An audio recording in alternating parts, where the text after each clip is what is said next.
President Russia moved up the deadline. It's now 10 or 12 days. Is the sanction the same, that you're going to slap a 100% tariff on anybody who does business with Russia? So what I'm doing is we're going to do secondary sanctions unless we make a deal. And we might make a deal. I don't know. You don't know. It's we've done so many peace deals. This is the one I started out with. And, you know, I know President Putin called me. He wanted to know if I could help him with Iran. I said, no, I don't need your help with Iran. I need your help with Russia. And so that's the one deal that continues to linger. And, you know, we're losing 5,000. They're losing. I'm not losing. You're not losing. But 5,000 Russian and Ukrainian kids a week are dying. And that's not mentioning the people that are dying also in towns where, you know, he's lobbing missiles into certain towns like Kiev. And he's got to make a deal. It's too many people are dying. It's a really bloody war. And the 5 is now, they're really telling me that number is obsolete. It's like 7. That's terrible. So you have 7,000 Russian and Ukrainian soldiers dying every single week for no reason whatsoever. So you would think, based on common sense, you would think he'd want to make a deal. We'll find out. No communication with Israel publicly? Have you had any other Ukrainian channels conversations with the Russians reiterating this? In what? Reiterating this new pressure and deadline. Yeah, well, we're going to have I mean, well, you're the press. I'm reiterating it to you. Yeah, I'd say 10 to 12 days. I'll announce it probably tonight or tomorrow. But there's no reason to wait. If you know what the answer is going to be, why wait? And it would be sanctions and maybe tariffs, secondary tariffs. You know what a secondary tariff is. And look, the Russian economy, I don't want to do that to Russia. I love the Russian people. They're great people. I don't want to do that to Russia. But this thing, they're losing a lot of Russians. They've lost 1 million Russians. And that's the, you know, sons. That's the sons and daughters of Russian families. They leave the house, they go, bye, Mom, bye, Dad, and then they get blown away. And Ukrainian, too. Look at Ukraine. It's a disaster what's happened there. But it continues to go on. As you know, we made a deal where the European Union is essentially involved, but it's NATO, and we're supplying weapons to NATO. NATO's now paying, because the United States, because of Biden's in for $350 billion, the European nations are in for about $100 billion. Should be the opposite way, by the way, because we have a big ocean in between. Should be the opposite way. But I think that eventually something's going to happen. It should happen fast. So many people are dying. You know, when I settled out with Congo and Rwanda, they lost almost 8 million people. And it just made so much sense. And if I didn't get involved, they wouldn't have done it. They weren't even thinking about settling it. It was just going on forever. And nobody could go into those territories because they'd get killed. They'd get killed. And now they have I hear it's a whole different ballgame. We settled it. This is one that should be settled. Russia, Ukraine. This is one that really should be settled. Mr. President, Scotland's First Minister has today set out his plans for a second referendum on Scottish independence. Can I get your reaction to that as someone with deep ties to Scotland? Prime Minister, can I also get your thoughts on that? If the SNP do win a majority in next year's election, then they have the right to hold a referendum, you know? Well, I don't want to get involved in your politics. We got enough politics of our own. I will say that I predicted what was going to happen the last time. You remember, I was opening the first course over at Aberdeen, and I was over here, and at the same time, and they asked me that question. I made a prediction. It was the day before the vote, and I made it correct. I like to be correct, but I made a correct prediction. I don't know. I do say that when they made that deal, somebody said that it was, and I remember this very distinctly. I said, could they do this all the time? There was a little bit of a restriction, like 50 or 75 years before you could take another vote. Because, you know, a country can't go through that too much. I don't know the First Minister, but I've heard great things about him. I've spoken to him. I hear very good things about him, and I'm meeting him today. So maybe I'll have a better opinion then. And let me answer that straightforwardly, because I believe in a stronger Scotland, in a better United Kingdom. And I think that at a time like this, when it's quite clear that there's uncertainty and volatility around the world, the strength of the United Kingdom together is very important for all four nations, very important for Scotland. And that should be our priority, that should be our focus, not on the politics, which feels like the politics of yesteryear now, at a time like this. And I think that the First Minister should probably focus more on his delivery in Scotland than on his constitutional issues, and we might have a better health service in Scotland. But at a time like this, I think the United Kingdom is always stronger as four nations. I think that's better for all four nations. I think that's how Scotland is stronger.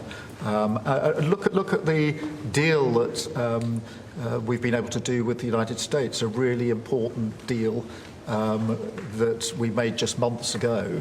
That is what the United Kingdom can do when we act as a powerful set of four nations together, and there are very many other examples. Mr. President, you toured the Federal Reserve last week. And I did. Set to meet this week. Do you think your visit has inspired a potential rate cut, or how do you see things shaping out this week? Well, it's interesting. I did tour it. I toured the building. And if you looked at this building, if you came here like 14, 15 years ago, we've had it a long time. It's been an honor to have Turnberry. But I was on much more opulent walls, ceilings, floors. We had to do this. And we did a very great job. I mean, you see how beautiful it is inside. Everything was saved. Everything was preserved. We had ceilings that were in bad shape. They were falling down. It's very old. Wasn't properly maintained. Now it's brand new and beautiful. And we saved everything. If you really think here, you took a look and you were sort of commenting the coloring. Now, this is a brand new building. But if you look outside, it's equally opulent and beautiful. And we didn't do that by spending, hundreds of millions of dollars in surrounding a railing underneath an area that you're painting. I mean, I've never seen anything like it. Brand new, beautiful plywood, very expensive, wrapped around a figurine or a railing to preserve it. But you don't have to do that. You can just wrap a cloth, they call it a blanket, and you don't even have to do that if you're careful when you're doing the ceiling. But I don't know what they did. They'd take down a ceiling and put up a new ceiling, and the new ceiling had no opulence to it, or they'd fix the ceiling. But I would say that all I need is a good plaster and a can of paint. And, they spent $3.9 billion, and I spent a lot of money too, but it's I'd say 3.8 billion less, meaning I spent probably $100 million making this place incredible. And you were saying a lot of that was local trades. I used local we trades. were looking at the windows, I think, in the next room. I had local trades do a lot of this. We have the most opulent windows next door, and I had a choice. Do I take them out? And, they've suffered through 125 years of storms. You have very big storms in this area. When you have a storm, you have a storm. We do it properly. And they made it, barely, but they were in bad shape. So I had some local people come up, and we looked at them. You have some great craftsmen here, I think is what you're getting at. And they said, sir, honestly, they've had it. We can copy it and do it much better. And they did. If you take a look at the windows in the various dining rooms, they're magnificent. And they're new, and they're much better looking than what was there. Same exact look, other than a much higher quality. But do you foresee a rate? And they're local people. I used a lot of your local people. You have really great local tradesmen here, yes? But do you foresee a rate cut this week? Do you expect A rate cut? Yeah, Meaning a tax cut? No. Do you expect the Fed to cut rates this Oh, I think he has to. You had 11 cuts, In Europe, they had 11 cuts. In other places, they had 10 or 11 cuts. And we had none, but I'm not going to say anything bad. We're doing so well, even without the rate cut. With the rate cut, it would be better. It affects our housing a little bit. Look, we should be 3 points lower. Each point is $360 billion. Can you imagine that? That's big numbers. Each point, 1 point of cut, is the equivalent of $360 billion in savings. That's big stuff, you know. Those are big numbers in the U.S. Everything's big. He should cut. A smart person would cut. You know, he leaves very soon, so it's like one of those things. But I'll miss him greatly. I'll miss him. Turnberry, if I may, have you or will you enlist the Prime Minister in your effort to bring the Open back to Turnberry? And Prime Minister, you described this beautiful course. Do you agree with the President that it's time to bring the Open back to Turnberry? Well, as you know, that's not a matter directly for me. That's for the sporting authorities. But look, I mean, it is the first time I've been here. It's absolutely magnificent, both inside and out, and looking at the courses itself and the building. It's incredible. But the decision on the Open is not a decision for me, as you'll understand. I should just pick up on the earlier question, because I, for one, will say congratulations to the Lionesses. Last night, our women's football team won the Euros, well, defended the Euros, I should say, it's a big story. which was a really big success, and the mental and physical resilience that they showed was quite incredible. So it's a big deal. There's a lot of bunting out today and tomorrow to celebrate them bringing that cup home. Did you get the chance to do any planning for the upcoming state visit? And I mean, how is that going to work? Where would you stay? And anything about this? Well, I'm looking forward to it. It's never been done before, twice. We had our original at Buckingham Palace, and now I guess we're going to Windsor. Yeah. And it's never been done, and I'm a big fan of King Charles. I've known him for quite a while. He's a great guy, he's a great person. He looks really well to me. He looks great. So we look forward to coming over. It's going to be...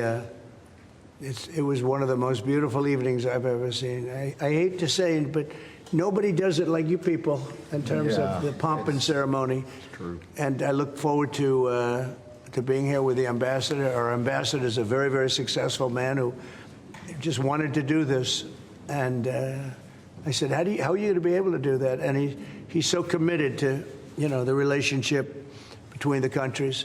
But he's a very great guy and a very, very successful man. So I very much thank you for doing this. Well, thank you for the honors. Mr. President, will you go to London, or are you worried it's no longer a bucket? About what? Will you visit London during the state visit? I will. I'm not a fan of your mayor. Why not? I think he's done a terrible job, the mayor of London. But a nasty person. I think he's done it. I think He's a friend of mine, right? No, I think he's done a terrible job. But I would certainly visit London, yeah. Would you have recalled? So MP Nigel Farage has asked Parliament to be recalled when you're there. Well, I like Nigel. I mean, Nigel, as you know, is a friend of mine. Nigel's done very well. He's a friend of mine. And Keir's a friend of mine. Would you recall Parliament so that the President can talk to MPs? Well, Parliament's in recess at the time, but look, I do want to be clear. This is an unprecedented and very special state visit.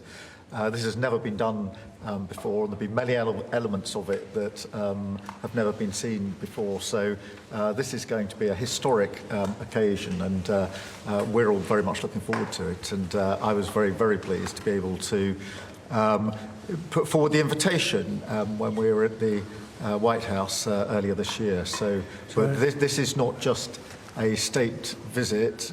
They're always incredible occasions, and this is an unprecedented second state visit. So you can imagine just how special that's going to be.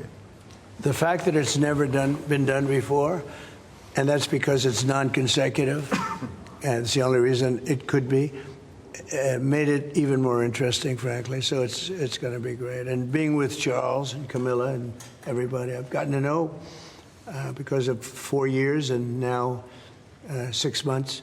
I've gotten to know a lot of the family members. They're great people. They're really great people. And in that sense, I think that the UK is very lucky. You could have people that weren't great people. I don't know if I'd say that, but you could have people that weren't. But we're very lucky to have our royal family. Absolutely fantastic. So we really look forward to that. As far as Parliament, if he wants me to speak in Parliament, I'll do it. Okay? But it doesn't have to be then. It could be some other time. Maybe we should save it for another time. Well, we'll let the one visit speak for itself. But anytime, if I could be helpful, I would certainly do it. Thank you. Mr. President, with the EU deal, what alternatives are you considering to get the hostages out if there's no ceasefire deal? Well, there are a couple of alternatives. Some are pretty strong, but the most sensible alternative is talk and negotiation. But I said a long time ago, at a certain point, they're not going to be talking because they're going to lose their shield. The hostages are a shield for them. They did horrible things on October 7th, and the hostages are a shield. And I said, you know, you're going to get down a number, and the number is going to be at a point where you're not going to be able to get them back unless you're going to be very energetic, or to put it a different way, unless you're going to be very ruthless and violent. It's a bad situation to be in, very bad. Mr. President, with the EU deal last night, you talked during the campaign about President Putin respecting you and not helping you have a relationship with him. Do you still feel that way, that he respects you, considering the conversations you've had that have been really nice? Yeah. I've always gotten along with President Putin. I have had a great relationship with him. And he went through the Russia hugs, too. You know, I mean, it was, we used to talk about it. We used to say, you know, it's too bad we really can't do anything between our country. Because if we did, they'd say, oh, it's, you know, some. Look, I was tough on Putin because I was the one that closed up Nord Stream, and Biden came along and opened it up. I was very tough on Putin in one way, but we got along very well. And I never really thought this would happen. I thought we'd be able to negotiate something, and maybe that'll still happen, but it's very late down the process. So I'm disappointed. And, you know, the funny thing is that their economy isn't that big, and it's having a hard time right now, but it's a relatively small economy. A strong military, but strong economy. And it used to be a strong economy. Now it's not. He's going through a lot. Economically, it's not easy, but it's pretty small, you know, compared to that magnificent size of that land. The land is massive. It's got, I guess, 9 time zones or something. It's a massive piece of land. Russia could be so rich. It could be so rich. It could be thriving like practically no other country. And they're holding that back because we can't. He wants to do trade deals with us. He talks about it all the time. He wanted to. And I envision that, a lot of trade with Russia. They have a lot of valuable things. When you talk about rare earth, they have serious rare earth, right? They have just about every form you can have. So, you know, Russia could be so rich right now. Instead, they spend all their money on war. They spend everything on war and killing people, and it doesn't make sense to me. I thought he would want to end this thing quickly. I really felt it was going to end, but every time I think it's going to end, he kills people.